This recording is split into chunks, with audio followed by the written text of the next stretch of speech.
എല്ലാവർക്കും നമസ്കാരം. ഞാൻ സതീഷ് കുമാർ. രുദ്ര പവേഴ്സിൻ്റെ പുതിയൊരു വീഡിയോയിലേക്ക് എല്ലാവർക്കും ഹാർദവമായ സ്വാഗതം. ഞാൻ കഴിഞ്ഞ ദിവസം ഒരു വീഡിയോയിൽ പറഞ്ഞിട്ടുണ്ടായിരുന്നു, അതായത് നമ്മുടെ സിംബേൺസ് ടെസ്റ്റിൻ്റെ വീഡിയോയിൽ ഞാൻ പറഞ്ഞിരുന്നു, ഇതേ സർക്യൂട്ട് ഡയഗ്രാം വെച്ച് നമുക്ക് വേറെ 2 എക്സ്പെരിമെൻ്റ് കൂടി ചെയ്യാൻ സാധിക്കും എന്ന്. അപ്പോൾ ആ എക്സ്പെരിമെൻ്റ് ഏതാണെന്ന് നമുക്ക് നോക്കാം. ഇന്ന് നമ്മൾ ചെയ്യാൻ പോകുന്ന എക്സ്പെരിമെൻ്റ് എന്ന് പറയുന്നത് speed control of a DC shunt machine by armature controlling method എന്നുള്ളതാണ്. അപ്പോൾ നമുക്ക് സർക്യൂട്ട് ഡയഗ്രാം നോക്കിയാലോ.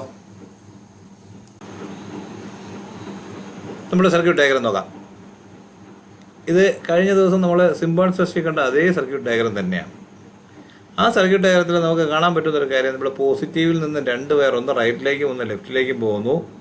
റൈറ്റിലേക്ക് പോകുന്ന വയർ 320 ഓം എന്ന് പറയുന്ന ഒരു റിയോസ്റ്റാറ്റിലേക്ക് എത്തിയും അതിൻ്റെ മിനിമം കണ്ടീഷനിൽ നിന്നും ഔട്ട്പുട്ട് എടുത്ത് നേരെ F1 അഥവാ ഫീൽഡിലേക്ക് എത്തുകയും ഫീൽഡിൻ്റെ ഔട്ട് ഒരു യെല്ലോ വയറിൽ നിന്ന് നേരെ ആ സെൻട്രൽ കാണുന്ന ഫീൽഡ് വൈൻഡിങ്ങിൻ്റെ പോസിറ്റീവ്, അതായത് F1 തന്നെ കണക്ഷൻ ചെയ്യുന്നു. ഇനി നമുക്ക് ഇൻപുട്ട് ഇതിൻ്റെ ലെഫ്റ്റിലേക്ക് നോക്കാം. അവിടെ നിന്ന് അടുത്ത റെഡ് വയർ നേരെ വന്ന് നമ്മുടെ 100 ഓം 5 ആമ്പിയർ എന്നുള്ള ഒരു റിയോസ്റ്റാറ്റിൻ്റെ പൊസിഷനിലെത്തുകയും അതിൻ്റെ മാക്സിമത്തിൽ നിന്ന്, കാരണം അത് സ്റ്റാർട്ടറായിട്ട് യൂസ് ചെയ്യാനും കൂടെ ഉള്ളതാണ്, അതിൻ്റെ മാക്സിമത്തിൽ നിന്നും എടുത്ത് നേരെ A1 എന്ന് പറയുന്ന താഴെ കാണുന്ന 10 ആമ്പിയറിൻ്റെ അമ്മീറ്റർ ടെർമിനലിലേക്ക് എത്തുകയും അതിൻ്റെ ഔട്ട് A2വിൽ നിന്ന് അടുത്ത വേറെ നേരെ റൈറ്റ് സൈഡിൽ ഏറ്റവും മുകളിലായി കാണുന്ന A1 എന്ന് പറഞ്ഞ ആർമേച്ചറിൻ്റെ പോസിറ്റീവ് ടെർമിനലിലേക്ക് കണക്ട് ചെയ്യുകയും ചെയ്യും. അപ്പോൾ ഇത്രയും ആയപ്പോൾ ഏകദേശം വയറിംഗ് ആയി. ഇനി വീണ്ടും നമുക്ക് ഇൻപുട്ടിൻ്റെ ലെഫ്റ്റ് സൈഡിലേക്ക് വരാം. അവിടെ 220 വോൾട്ട് DC സപ്ലൈ എന്ന് എഴുതിയിരിക്കുന്നതിൻ്റെ താഴെ നെഗറ്റീവ് ഉണ്ട്, ബ്ലാക്ക് വയർ. അതിൽ നിന്നും ഒരു വയർ നേരെ F2 അതായത് ഫീൽഡ് വൈൻഡിങ്ങിൻ്റെ നെഗറ്റീവിലേക്കും അവിടെ നിന്ന് തന്നെ പാരലായിട്ട് A2 അതായത് ആർമേച്ചറിൻ്റെ നെഗറ്റീവ് ടെർമിനലിലേക്കും എത്തിക്കുന്നു. ഇനി ഈ ആർമേച്ചർ എത്ര വോൾട്ടേജ്, ആർമേച്ചറിന് അക്രോസായിട്ട് എത്ര വോൾട്ടേജ് വരുന്നു എന്നറിയുന്നതിന് വേണ്ടിയിട്ട് ഒരു വോൾട്ട് മീറ്റർ 300 വോൾട്ടിൻ്റെ 0 to 300 വോൾട്ടിൻ്റെ ഒരു മൂവിങ് കോയിൽ വോൾട്ട് മീറ്റർ ഇതിന് അക്രോസ് ആയിട്ട് നമ്മൾ കണക്ട് ചെയ്യും. അപ്പോൾ ഇത്രയായപ്പോൾ നമ്മുടെ സർക്യൂട്ട് ഡയഗ്രാം ഓക്കെ ആയി. പതിവ് പോലെ തന്നെയാണ് നമുക്ക് എല്ലാ എക്സ്പെരിമെൻറ്റും സ്റ്റാർട്ട് ചെയ്യുന്നത് അതേപോലെ തന്നെയാണ്. ആദ്യം നമ്മൾ മെഷീൻ ഡീറ്റെയിൽസ് എടുക്കണം. ഇവിടെ നമുക്ക് power, armature voltage, armature current, excitation current അതായത് ഫീൽഡ് കറണ്ട്, പിന്നെ എക്സൈറ്റേഷൻ വോൾട്ടേജ് അതായത് ഫീൽഡിന് അക്രോസ് ആയിട്ടുള്ള എത്ര വോൾട്ടേജ്, അതിൻ്റെ സ്പീഡ്, ഇത്രയും കാര്യങ്ങൾ മാത്രം നോട്ട് ചെയ്താൽ മതിയാവും. ഇനി നമുക്ക് അപ്പാരറ്റസ് എന്തൊക്കെയാണ് ഇതിനകത്ത് വേണ്ടതെന്ന് നോക്കാം.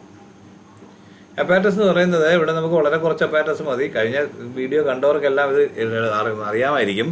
വോൾട്ട് മീറ്റർ, അമ്മീറ്റർ, 2 അമ്മീറ്റർ വേണം, ഒരു വോൾട്ട് മീറ്റർ വേണം, ഒരു റിയോസ്റ്റാറ്റ് വേണം, 2 റിയോസ്റ്റാറ്റ് വേണം, ഒരു ടാക്കോമീറ്റർ വേണം, അല്ലേ?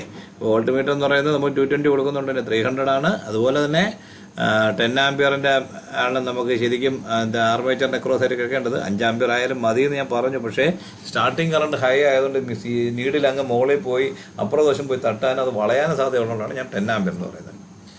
നമുക്ക് നോർമലി ഈ എക്സ്പെരിമെൻറ്റ് ചെയ്യുമ്പോൾ ഒരു 1 ആമ്പിയറിനും 2 ആമ്പിയറിനും ഇടയ്ക്കുള്ള കറണ്ടേ നമുക്ക് വരാറുള്ളൂ. പക്ഷേ ഈ ഒരു പ്രശ്നം നിലവിലുള്ളത് കൊണ്ടാണ് നമുക്ക് അങ്ങനെ ചെയ്യേണ്ടി വരുന്നത്. ഇനി അതുപോലെ അമ്മീറ്റർ, ഫീൽഡ് അമ്മീറ്റർ 2 ആമ്പിയർ, അതുപോലെ റിയോസ്റ്റാറ്റ് നമുക്ക് 100 ഓം 5 ആമ്പിയർ ആർമേച്ചറിൻ്റെ സീരീസ് ആയിട്ടും 320 ഓമിൻ്റെ 2 ആമ്പിയറിൻ്റെ ഒരു റിയോസ്റ്റാറ്റ് ഫീൽഡിന് സീരീസ് ആയിട്ടും, ടാക്കോമീറ്റർ നമുക്ക് അതിൻ്റെ സ്പീഡ് മെഷർ ചെയ്യാനായിട്ടും നമുക്ക് ഉപയോഗിക്കാം.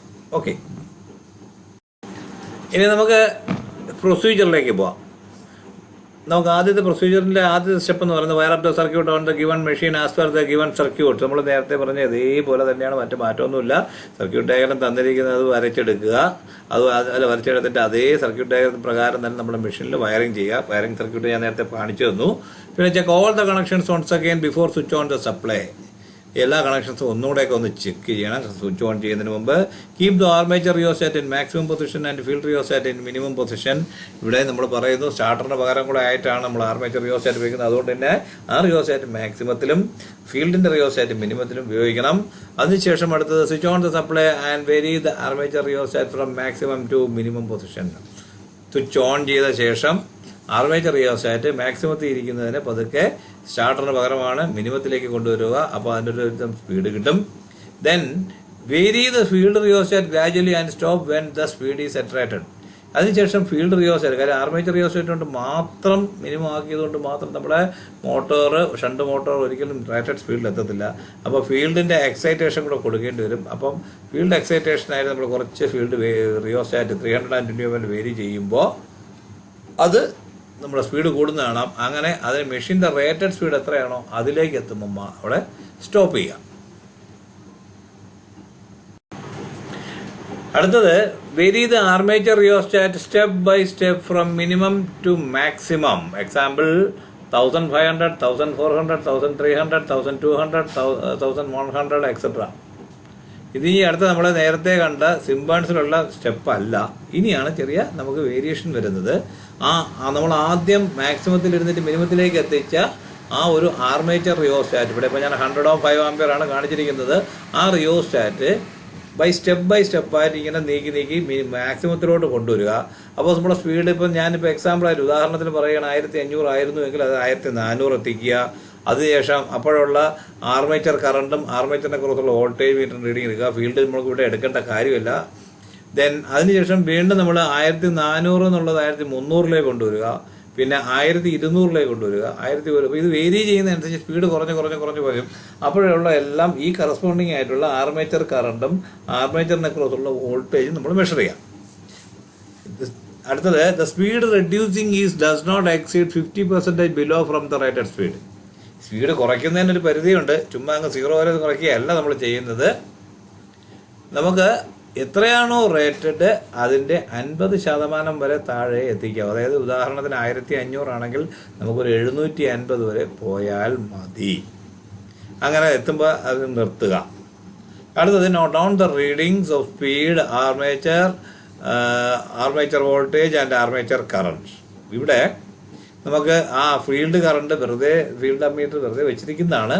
കാര്യം നമുക്ക് അതൊരു ഫീൽഡിൽ എന്തെങ്കിലും കുഴപ്പമുണ്ടോ എന്ന് അറിയാൻ വേണ്ടി, അതിനകത്ത് കറണ്ട് കൂടുന്നുണ്ടോ എന്ന് അറിയാൻ വേണ്ടി മാത്രമാണ്. നമുക്ക് നമ്മുടെ റീഡിങ്ങിൽ ടേബിളോ കുളത്തിലോ ഒന്നും അത് വരുന്നില്ല.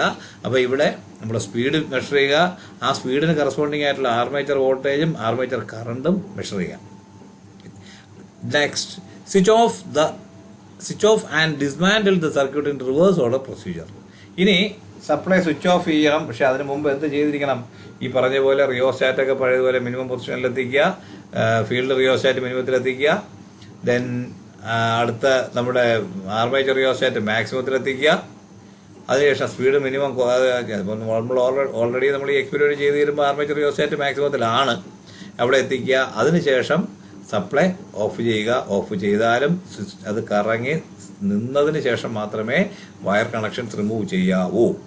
ഓക്കെ, അത് കഴിഞ്ഞാൽ draw the graph as per the noted reading. നമ്മൾ നോട്ട് ചെയ്യുന്ന റീഡിങ് പ്രകാരമുള്ള ഗ്രാഫ് നമ്മൾ ക്രിയേറ്റ് ചെയ്യുക. അപ്പോൾ ഇത്രയാണ് നമ്മുടെ എക്സ്പെരിമെൻറ്റിനകത്തുള്ളത്. ഇനി നമുക്ക് അടുത്തുള്ളത് നമ്മുടെ ടാബുലേഷനാണ്. ടാബുലേഷനകത്ത് വേറെ ഒന്നുമില്ല.